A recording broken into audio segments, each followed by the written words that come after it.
when James started, I mean, he might have had a little bit of a hard time because I'm sure he did down, when he worked in Memphis, and that, segregation had just passed.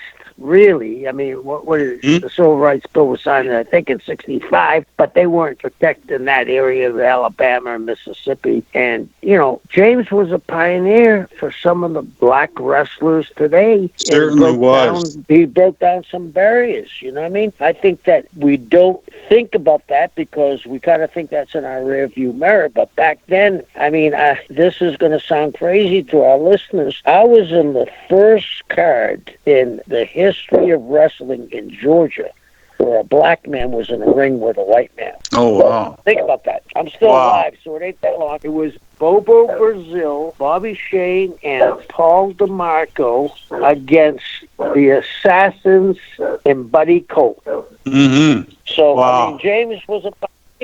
He was a pioneer for his people, and it's come a long way. You know what I mean? And it has come a long way, yeah. And I think a lot of the younger guys that don't know who James is and are minorities need to look and say, boy, this guy, he was like I'm not going to say Jackie Robinson, but he was like Al Rosen, Larry Doby, rather, the second guy that broke the color barrier in baseball for the Cleveland Indians. So, I mean, James was a very integral part in changing the wrestling business, and I don't think many people know that. No, I'm sure they don't. I mean, there's so many guys in the wrestling business back then, Tony Atlas, Rocky Johnson. There weren't that many, actually, when you think about it. They weren't. But for the most part, the percentage of them that were stars, it was a pretty large percentage, but those guys really had to fight for that spot. And they had to be really good. They had to bring something to the table.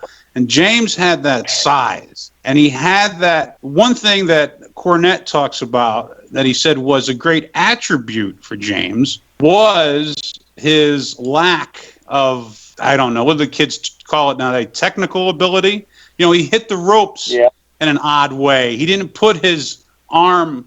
he didn't grab the rope and put his arm over it when he hit it. And little things like that. So I guess, Troy Graham, the Dream Machine, I guess, is the first one that took notice of him and said, you got this big guy. What can we do with him? Well, his wrestling isn't that pretty, but let's just make him a monster from the deepest, darkest depths of Uganda. And damn it, it worked. And he's the only one through all the years, much like yourself, Kev, gimmick-wise, cannot be duplicated.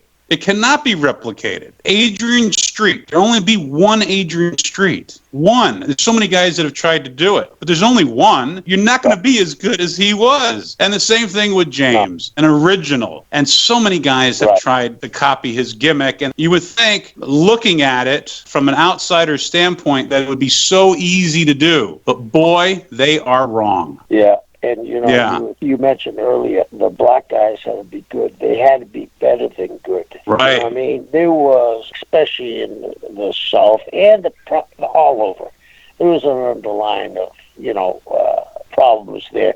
And these guys, whether it was, like you said, Rocky, James, Tony, Tiger Conway, Sweet Brown Sugar, Butch Reed. Then the next wave was Butch Reed, Junkyard Dog, Ron Simmons, and they busted it open for them. You know what I mean? But those guys James was a pioneer, and I think people that are listening to us need to understand how important James is in the history of the wrestling business.